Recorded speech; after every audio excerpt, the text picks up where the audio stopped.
যেদিন ফুল চন্দনে বেনারসিতে কুনি ছিলাম আমি, সবাই কত উপহার দিল, অনেক দামি দামি।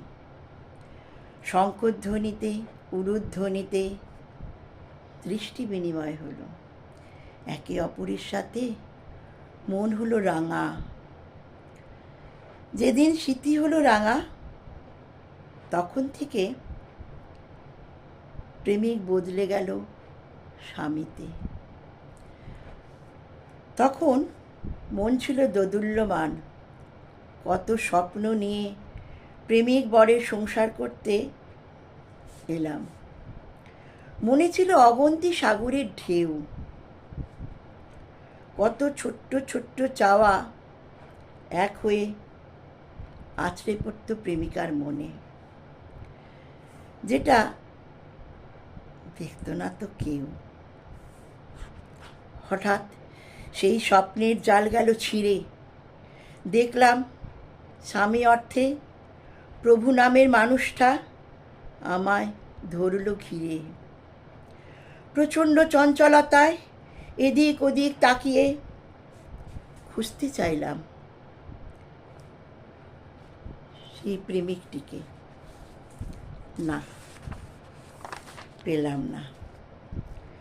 প্রেমিক কোথায় হারিয়ে গেল, কিসের ভ্রুকুটিতে জানি না।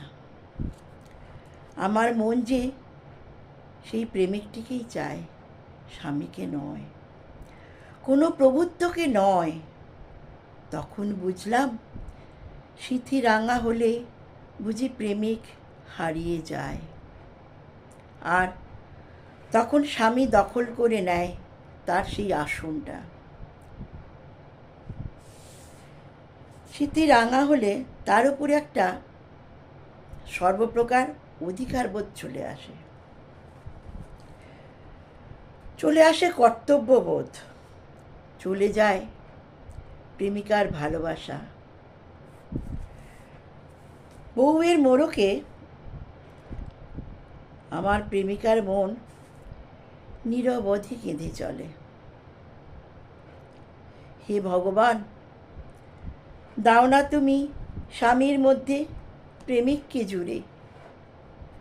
দুহাত জোর করে সে বলে। প্রেমিক যখন যায় হারিয়ে, আর তো আসে না ফিরে। প্রেমিককে সরিয়ে স্বামী তখন প্রভুত্ব যে করে। এইভাবে বহু মাস বহু বছর কেটে যায়। স্বামীরও বয়স বাড়ে, তখন সে স্বামীর খোলস ছেড়ে প্রেমিক মনের খোঁজ করে। হায় রে, তখন প্রেমিকার মন কবেই গিয়েছে মরে। শুধু গৃহিণী হয়ে সংসারে শুধুই বসবাস করে। প্রেমিক তখন শত চেষ্টাতেও পারে না প্রেমিকার মন।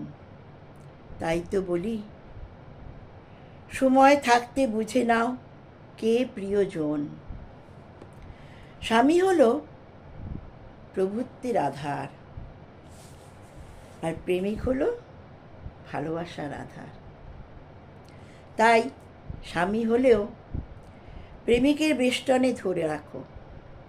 হোক না নতুন সম্বোধন, তাতে কি এসে যায়?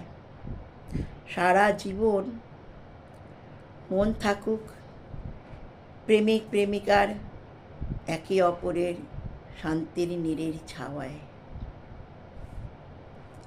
ভালো লাগলে